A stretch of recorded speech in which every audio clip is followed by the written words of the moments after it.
Most beginners think Chinese is just random symbol, no alphabet, and too many tones. But here's the secret. Chinese actually have a hidden logic.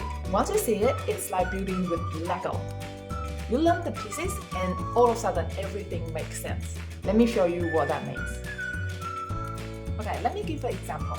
So let's say we wanted to learn country name. So in English, it will be like this. China, England, America, France, Germany.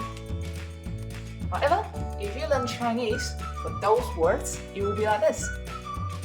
中国, 美国, 英国, 法国, 德国. Did you notice the pattern? They are all end with 国. 国 means country. So is that a coincidence? Not at all. It's simply because Chinese is built on consistent structure. Then what about the first character? It's actually a sound-based word. In other words, it's a transliteration. For example, 美国 in English is America. America. So obviously English and Chinese sound so different. We're trying to pick a Chinese character that sounds part of that America. So I don't know how does someone find out 美 sounds a little bit like America. So 美国 that's America. 英国 so 英 that one's easy to understand. So basically it's short for England. That in so we use that one. 英国 英国. So 法国 pretty much similar. It's France. So we just use the FA, which we'll pronounce as 法. So similar to from France. So we say 法国, that's France. So did you see that? Chinese don't just give you meaning, it gives you structure. It's really efficient for you to actually memorize those words. Okay, now that we already learned the name of those countries, we can learn how to say nationality. Okay, so in English, if we want to say nationality, it will turn into like this. China, Chinese. America, American. England, English. France, French. So even it has a little bit patterns in there like or ese, but it's like depends on what country is that. But in Chinese, it's extremely easy. What you need to do, you simply just need to add 人 at the end of the country's name. So if you want to say Chinese, you can just say 中国人. You want to say American, which is 美国人. And English, 英国人. In French, 法国人.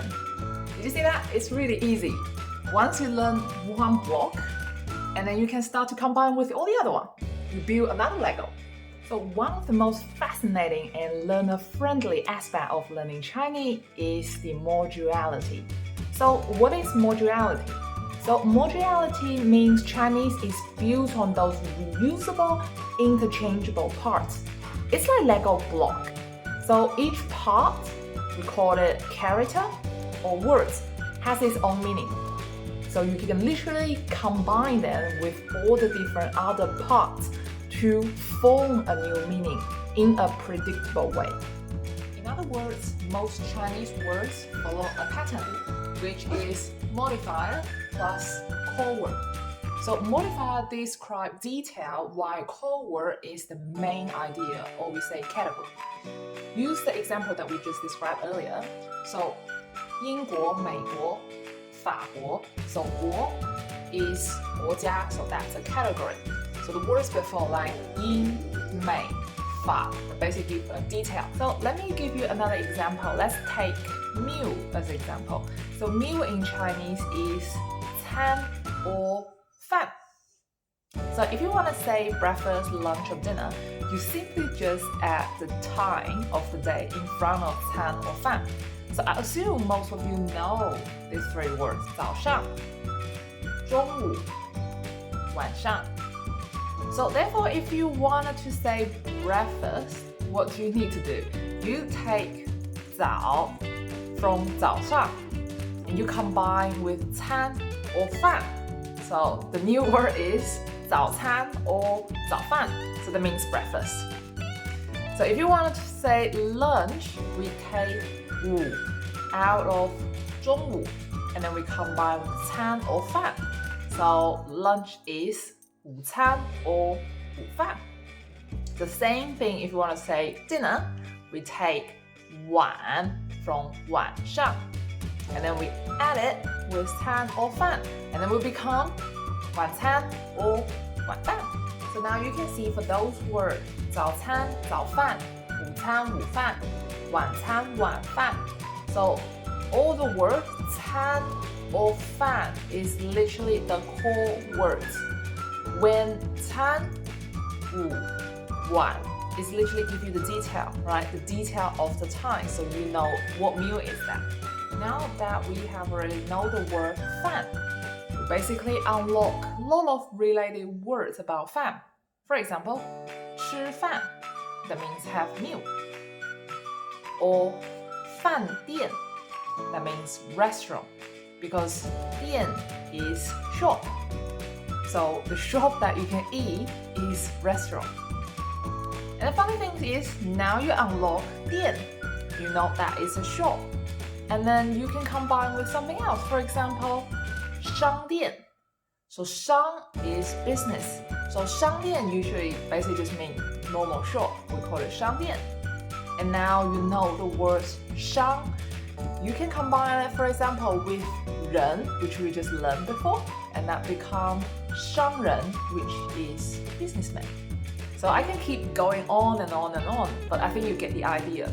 Once you unlock one word and you combine with all the other words, you literally can come out a lot of new words. That's literally how Chinese is.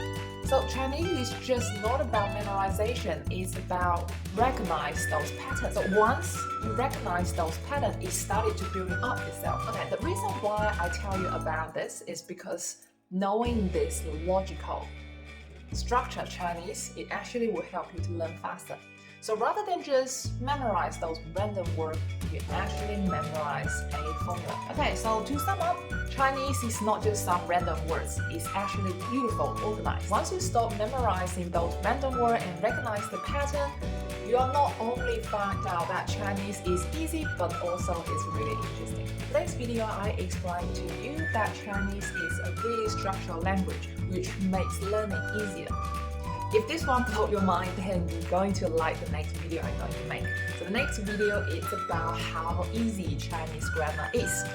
So if you're interested, just looking forward to the next one I'm going to make. In the meantime, you can check the video here and learn more about the Chinese learning method.